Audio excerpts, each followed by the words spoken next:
What's up, guys? Paul Oneid, head strength coach, master athletic performance, lead educator, Coaches Corner University. And we're back with another YouTube.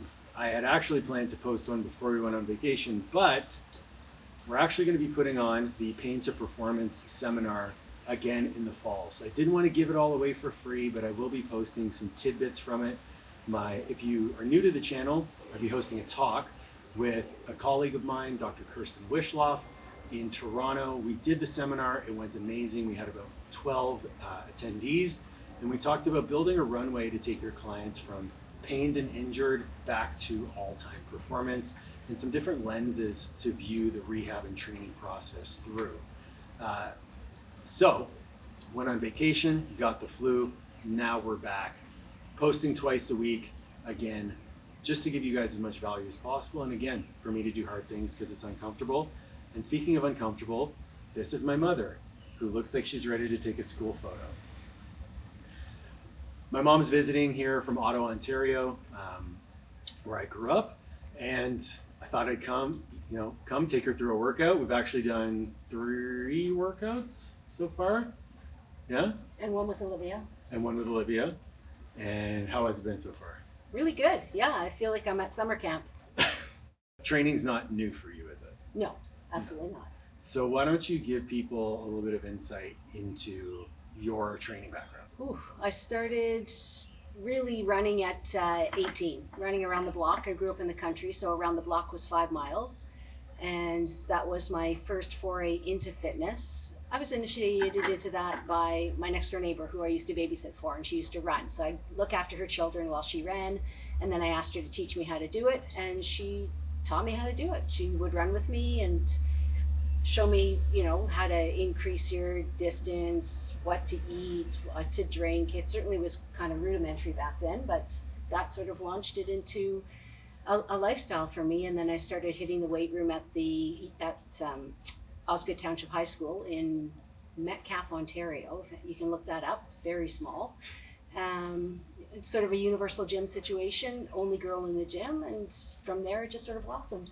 So what I want to talk about today, knowing that my mom has been in fitness for her entire life and was actually the person who introduced me to training. I mean, my earliest memories are me in the YMCA running around, either playing basketball or swimming or pretty much every other sport, summer camp, dodgeball, and you were the one who got me into it. Like, I would not be a strength coach if not for the influence of my mom. And one of the things that I'm finding coming up for a lot of my clients is the desire to pursue fitness at a high level for life. And in a lot of instances, take my journey for example, I competed at a very high level in powerlifting, then transitioned to bodybuilding where I was okay, but I definitely wasn't going to be a professional or even reach close to the levels that I reached in powerlifting. And now entering into more hybrid training where truthfully, I'm not training to win anything, I'm training to be the best that I can be. And I thought, who better to have on than my mom, who is truly pursuing fitness at a high level. And a high level is relative to where you are at a point. You mentioned something on the podcast with Joey and I. You said that you felt a little bit stuck with your fitness. Talk to me about the mindset behind, where you're at in your life. Like, I mean, you don't look at you're 63 years old. Oh, thanks. You just outed me. Well, I mean, it's context. On the interwebs. It's context. How do you view high-level performance at this stage in your life versus where you were before? Starting with the stuck portion is people have a perception of what you're supposed to be able to do as you chronologically age. And if you can do more than that, it's, well, maybe you should slow down. You wouldn't want to hurt yourself. What if you hurt yourself? What are you going to do? Because you go to the doctor when you're my age and they say, maybe you should slow down. And that's not really what you want to hear. So I think for me, I look at what I can do now, and I want to be able to do as much as I did today next year at the same point in time or more.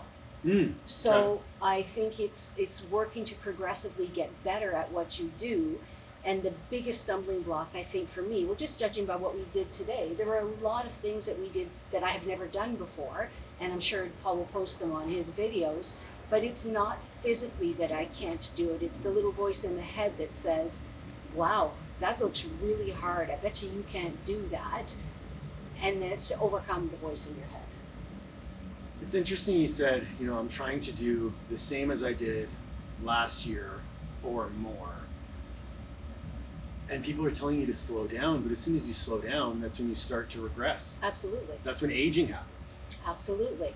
But it's more difficult to do the same thing in 3 months from now than it was before, because your recovery is slower. It doesn't matter how fit you are, it is slower than it was a year ago. It's not going to get faster. Right. So like independent of how big your gas tank is and how much power you have in the engine, Right. that gas tank is going to drop faster and it's going to refill faster. Yeah. Or refill slower. Sorry. Refill slower, sure. So where I used to be able to run 5, 6, 7 days a week, I now run 3 days a week, and they're solid sessions. We did a track session yesterday, and I was by no means a slouch. I feel Great. like I had a great session. I mean, you ran over 8K in an hour. Yeah, so I mean, that was good. Intervals were fun. So I can only run, I shouldn't say I can only run. I limit my running to 3 days a week, so they're quality sessions. If I do a fourth, it's just for fun. It's not a garbage run, but it's for fun. Yeah, it's just an easy run. Yeah, Just to go out. enjoyable. But all of my runs are enjoyable. I listen to podcasts. I listen to comedy while I train. Yeah. Like I don't know. I want to make it fun. So you mentioned that some of the stuff that we did was really challenging for you mentally, just be like, oh, that looks really hard. I don't know if I could do that. A lot of the stuff that you felt that way about, I have it in there purposefully because it's very neurologically intensive. Absolutely. So there's a big motor learning component. A lot of that stuff is also single leg. So some of the stuff that I have in the training right now is more so for longevity. And what have you found in terms of the way that you train to be most effective for you to maintain that performance or get better? Like an example would be, I do more single leg training now than I did before. I train more for strength than I did before. I do more plyometrics than I did before. It's interesting you're asking that question, because I am not somebody who has a personal trainer. The strength training I do is in a gym, and it's programmed for us. So I do what is in the program, and I'm fortunate that the people that do the programs are cognizant of what we like to do in our basically spare time. Mm-hmm. So one of the coaches knows that I like to run, and he programs in single leg jumping and hopping and things like that. But I hadn't done many of those things for a very long time until I took a program last October, and that rekindled my love of bounding and hopping and getting over the fear of jumping one leg up to something and then stepping off, things like that. And the first few repetitions were really hard because I was trying to think through it and get over what if I fall? What if I go over on my ankle? What if all the what ifs. I love that you said, what if I fall? Because we know, based on the research, that the number one predictor of longevity is falls. So, as people age, if they fall and if they hurt themselves, then they are inactive while they're recovering Sure. from the injury. And not only that, they heal slower. They don't come back to that higher level of performance that they were before.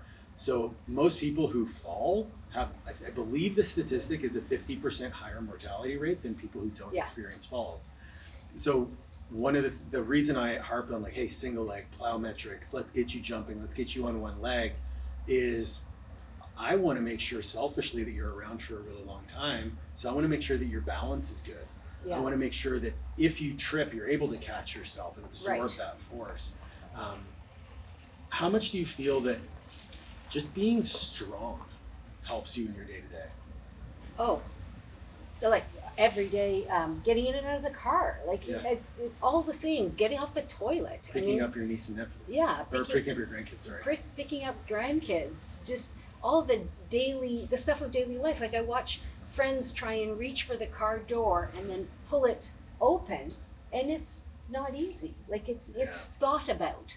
Where you're going to sit in a restaurant. Oh, I want to sit closer to the door, so it's less walking. I'm going to park closer to the door because it's less walking. That starts relatively young. It's not something people do when they're 90. They've ingrained that behavior of making things easier for them, and so the easier it gets, the less mobile you get. It's a self-fulfilling prophecy. Absolutely. So I never thought about it like that. I never thought about it as more so of oh, I want to make this easier, and that actually having a deleterious effect as you age. Yeah, I'm tired because I'm not active enough. So I will park closer, which gets me less steps, which makes me more tired. And then it's like this. The days when you have your best workout is when you wake up and you think, oh my God, if I have to do this, there's no way. But you put your shoes on and you go and do it. And it's like usually the best workout. Like if you could point to the lifestyle activities that you engage in, what are the things that you think are most important for people to maintain as they age? Mobility, absolutely mobility, and strength through every range of motions. It doesn't have to be 1,000,000 pounds. It just has to be moving some sort of weight through the specific range of motion that the joint can carry, I guess. That would be the biggest thing. So that's in training. I'm talking in life, in your day-to-day. What is the... Okay, so I find it absolutely hilarious that you're having trouble answering this, because what I'm trying to get at is, I eat enough protein, I track my macros, I get my 10,000 plus steps a day. Those are not... Exactly. So everything that I talk about on this channel about the identity that you want, you adopting the identity of the person that you want to be, the things that Susan does on a day-to-day basis, she doesn't do because she thinks they're good for her. She doesn't do them because she knows that they're going to lead to better health outcomes. She does them because that's who she is. So when I ask her a question of, hey, what do you consciously do to maintain your health and what advice would you have? Those little habits that actually make the difference don't even compute for her because it's just who she is. And that is ultimately the journey that I would like people, regardless of age, regardless of what topic we're talking about, is to assume the identity and the habits of the person that you want to become to the point where it's just like brushing your teeth. That's I never thought of it like that. Those things to me they're not something to applaud. They're like the bare minimums. It's just so weird. It's very weird. It is very weird. The last question I have for you is, one of the things that you and I talk about a lot when it comes to, a lot about business, a lot about the standard that you hold yourself to, is keeping promises to yourself. You and I are both very, very hardwired to be ruthless with ourselves. How have you learned to grant yourself grace over the last years? And I don't mean give yourself the easy way out. What I mean by is hold yourself to that high standard, but when you're unable to meet it, how do you continue going and not get discouraged? You actually taught me this. So you said you treat that I have a lot of it's like a bank. I've got a bank of stored good things that I've done: eating well, moving well, sleeping well, all the things. So that when there's a time that you need to draw out of the bank, it's not a big deal because tomorrow you're going to pull into it even more. So then it's interest gained and multiplies more. Like Olivia asked me on Wednesday, you and I did a really hard workout in the morning. I didn't get my steps that day, and it would be probably 5 years ago I'd get out there and do them just in case, but I opened a book, made myself a nice cup of coffee, and sat on the couch and read my book and didn't feel guilty at all, because the day before I had 16,000 steps, and I knew the next day we were going to do a track workout, which was 11,000 steps before 8 a.m. I think for me it comes down to understanding that one blip on the radar doesn't determine your trajectory. It's every single day added up over time. Yeah, I also think you have to learn it through something that causes you, and for you it was your leg injuries, to stop. I had a massive concussion almost 10 years ago in October. It'll be 10 years. And I was so miserable that I couldn't get outside and move. My mom, my 80-year-old mom, came over and I held her hand and she walked around the block with me because I couldn't stand up. So that taught me to back off a little bit and things would be fine. You'd get back to where you were, if not better. Yeah. Awesome. Mom, thanks so much. Oh, you're welcome. Thanks for springing on this on me. Sorry. It's all right. Love you. Love you too. Okay. Thanks guys for listening. Please make sure to like, share, subscribe, ring the bell for notifications. And if you want to follow Susan Walsh Insta. Yes. On Instagram. She posts some pretty funny selfies. We'll talk to you later.